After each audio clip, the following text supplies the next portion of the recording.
Daw, nakaano na ako ng ganyan. Magkano po doon? Wala po po doon. Pagka order natin ng ano, ng pinaka buo na 'yon kasi pagkasama na takip eh. Oo, kasama po yung ano nun. Gagastos kayo doon mga 6. Pag nag-order po boss, magda-down ako sa inyo. Ah, okay. Mga magkano po ida-down? Kahit 3, kaya 4 ganyan. Sige po, next time po.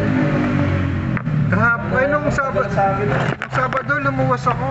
Kung naano nyo lang sana. Oo. Natanong ko nga kasi natanong ko na dati eh. Di natin nagtakman dito eh. Kahit na lumubog sa tubig. Hindi naman nangyari ng ano ngayon. Wasak eh. Ano kasi yun yung Ceramic kasi. ang salamin kasi naka ano lang yun, naka-press. Bumili ako ng press-net kasi yung maitim dito. Kasi itim yung ano ko eh. Maganda mga metal lahat. Eh, plastic pala yung ano boss. Natanggal.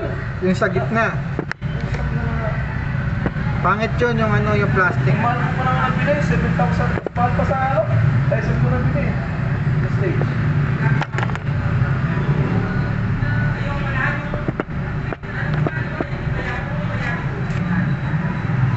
Pangit yung ano, yung may rubber na itim.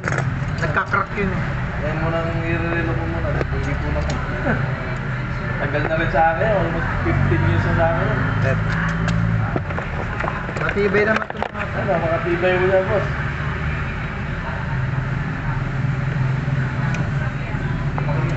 ito, hindi na original yung ano. Okay. Na pinapalitan ko lang din. Hindi nila binabalik yung ano, yung original. Makakapal yung ano nito, yung pinaka makapal pa rito, doble. Doble pa ako na. Hindi na nila binabalik yung original na ano, na pin.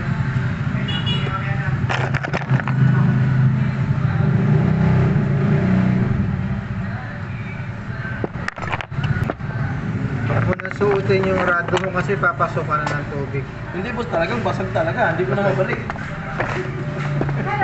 Basag, dalawang biyak lang gawin. Yung dati. Dati, isa lang yun. Basag talaga. Ito ang gawin ko, hindi na maribig yun eh. Ang hirap pa naman i-fix dun sa may ano, yung salamin. Salamin, oh. Kasi nakanin, Vacuum kasi yung salamin na yun eh. naka-press yun. Compressed na i-press kasi yun eh. Ang umiipit doon sir, yung kaha. Oo. Pagka muna yung salamin, tapos i-press nila yung I-press ko kaha. na. Nakatabi ko lang ngayon, pagka may budget, mga 6K.